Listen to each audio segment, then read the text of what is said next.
Online betting ಜೂಜಾಟ ನಿಷೇಧಿಸಿ ನಮ್ಮ ಕರ್ನಾಟಕ ಸೇನೆ ಮನವಿ. ತಾಲೂಕು ಜಿಲ್ಲೆ ಸೇರಿ ರಾಜ್ಯಾದ್ಯಂತ ವಿದ್ಯಾರ್ಥಿ ಮತ್ತು ಯುವ ಸಮುದಾಯದ ಬದುಕು ಹಾಳು ಮಾಡುತ್ತಿರುವ ಆನ್ಲೈನ್ ಬೆಟ್ಟಿಂಗ್ ಮತ್ತು ಜೂಜಾಟ ರಮ್ಮಿ ಗೇಮ್ಗಳನ್ನು ನಿಷೇಧಿಸಬೇಕೆಂದು ನಮ್ಮ ಕರ್ನಾಟಕ ಸೇನೆ ಜಿಲ್ಲಾ ಘಟಕ ಒತ್ತಾಯಿಸಿದೆ.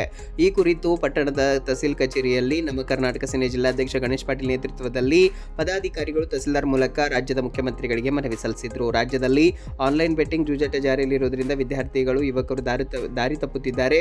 ಆನ್ಲೈನ್ ಗೇಮ್ ಚಟಕ್ಕೆ ಯುವಕರು ತಮ್ಮ ಅಮೂಲ್ಯ ಬದುಕು ಹಾಳು ಮಾಡಿಕೊಳ್ಳುತ್ತಿದ್ದಾರೆ. ವಿದ್ಯಾಭ್ಯಾಸ ಅರ್ಥಕ್ಕೆ ಮುಟುಕುಗೊಳಿಸುತ್ತಿದ್ದಾರೆ. ಪಾಲಕರು ಕೂಡಿಟ್ಟ ಹಣವನ್ನು ಆನ್ಲೈನ್ ಗೇಮ್ಗಳಲ್ಲಿ ಕಳೆದುಕೊಂಡು ಆತ್ಮಹತ್ಯೆ ದಾರಿ ಹಿಡಿಯುತ್ತಿದ್ದಾರೆ. ಕೂಡಲೇ ಸಿಕ್ಕಿಂ, ಮೇಘಾಲಯ ಮಾದರಿಯಲ್ಲಿ ರಾಜ್ಯದಲ್ಲಿ ಕೂಡ ಆನ್ಲೈನ್ ಆ್ಯಪ್ಗಳನ್ನು ರದ್ದುಪಡಿಸಿ ಸಂಪೂರ್ಣವಾಗಿ ಆನ್ಲೈನ್ ಗೇಮ್ ರದ್ದುಪಡಿಸಬೇಕೆಂದು ಮನವಿ ಪತ್ರದಲ್ಲಿ ಒತ್ತಾಯಿಸಲಾಗಿದೆ. ಈ ಸಂದರ್ಭದಲ್ಲಿ ತಾಲೂಕು ನಮ್ಮ ಕರ್ನಾಟಕ ಸೇನೆ ಅಧ್ಯಕ್ಷ ಬಸವರಾಜ್ ಕಾರ್ಬಾರಿ, ಪ್ರಮುಖರಾದ ಕಾಶಿನಾಥ್ ಚಳಕಾಪುರೆ, ದತ್ತಾತ್ರೇಯ ಜಗತಾಪ್, ಲೋಕೇಶ್ ಪಾಟೀಲ್, ಭದ್ರಸ್ವಾಮಿ, ವೀರೇಶ್ ಬಿರಾದರ್, ರಾಜ್ಕುಮಾರ್ ಕುಂಬಾರ್, ಜಗದೀಶ್ ಪಾಟೀಲ್, ಮಹೇಶ್ ರಾಜಚಟ್ಟೆ ಜೊತೆಗೆ ಲೋಕೇಶ್ ಕುಮಾರ್ ಚಿಂಚೋಳೆ, ಶೈಲೇಶ್ ಕರಂಜೆ, ಸಾಗರ್ ಸ್ವಾಮಿ, ಆನಂದ್ ಸಾಗರ್, ಓಂ ಪಾಟೀಲ್ ಸೇರಿದಂತೆ ಹಲವರು ಉಪಸ್ಥಿತರಿದ್ದರು. ರಾಜ್ಯದಲ್ಲಿ ಆನ್ಲೈನ್ ಗೇಮ್ ರದ್ದುಪಡಿಸಲು ಸರ್ಕಾರ ಕ್ರಮ ಕೈಗೊಳ್ಳಬೇಕು. ಇಲ್ಲದಿದ್ದರೆ ಬೆಳಗಾವಿಯಲ್ಲಿ ನಮ್ಮ ಕರ್ನಾಟಕ ಸೇನೆ ರಾಜ್ಯಾಧ್ಯಕ್ಷ ಎಂ ಬಸವರಾಜ್ ಪಡಕೋಟೆ ನೇತೃತ್ವದಲ್ಲಿ ಹೋರಾಟ ನಡೆಸಿ ಸರ್ಕಾರದ ಗಮನ ಸೆಳೆಯುತ್ತೇವೆ ಎಂದು ಗಣೇಶ್ ಪಾಟೀಲ್, ಜಿಲ್ಲಾಧ್ಯಕ್ಷರು ನಮ್ಮ ಕರ್ನಾಟಕ ಸೇನೆ ಬೀದರ್ ಅವರು ನುಡಿದರು.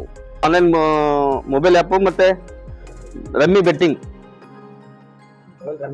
ವೆಬ್ಸೈಟ್ಗಳನ್ನು ಬಂದ್ ಮಾಡುವ ಕುರಿತು ಮೇಲ್ಕಂಡ ವಿಷಯಕ್ಕೆ ಸಂಬಂಧಿಸಿದ ನಮ್ಮ ಕರ್ನಾಟಕ ಸೇನೆ ರಾಜ್ಯಾಧ್ಯಕ್ಷ ಸನ್ಮಾನ್ಯ ಶ್ರೀ ಎಸ್ ಬಸವರಾಜ್ ಪಡಕೋಟೆ ಅವರು ಸುಮಾರು 25 ವರ್ಷಗಳಿಂದ ಸಮಾಜಮುಖಿ ಕಾರ್ಯಗಳನ್ನು ತೊಡಗಿಸಿಕೊಂಡು ಬರುತ್ತಲಿದ್ದು, ಇದು ಇವರ ಅಧ್ಯಕ್ಷತೆಯಲ್ಲಿ ನಮ್ಮ ಕರ್ನಾಟಕ ಸೇನೆ ಸಂಘಟನೆ ಕೆಟ್ಟಿ ರಾಜ್ಯದಲ್ಲಿ ನಾಡು ನುಡಿ ಜಲ ಭಾಷೆ ಅನೇಕ ಹೋರಾಟ ಮಾಡುವ ಮುಖಾಂತರ ಜ್ವಲಂತ ಸಮಸ್ಯೆಗಳ ಪರಿಹಾರ ಮಾಡಿದ್ದು, ಈ ಕೆಲವೇ ದಿನಗಳಲ್ಲಿ ಮೊಬೈಲ್ ಆ್ಯಪ್ ಈ ಹುಡುಗರು ಏನಾಗ್ತಾ ಇದ್ದಾರೆ, ಯಂಗ್ ಜನಗಳು ಮೇಡಮ್ ಸುಮಾರು ಬಹಳಷ್ಟು ಜನ ದುಡ್ಡು ಕಾಕೊಂಡಿದ್ದಾರೆ, ಹಾಳು ಮಾಡ್ಕೊಂಡು ಅದಕ್ಕೆ ಸಂಬಂಧಪಟ್ಟ ಅಧಿಕಾರಿಗಳು ಮತ್ತು ಮಾನ್ಯ ಮುಖ್ಯಮಂತ್ರಿಗಳು ಇದು ಮಾಡ್ಕೊಂಡು ಇದೊಂದು ಆ್ಯಪ್ ಬಂದ್ ಮಾಡ್ಬೇಕಂತ ತಮ್ಮ ಮುಖಾಂತರ ಮನವಿ ಕೊಡ್ತಾ ಇದೀವಿ.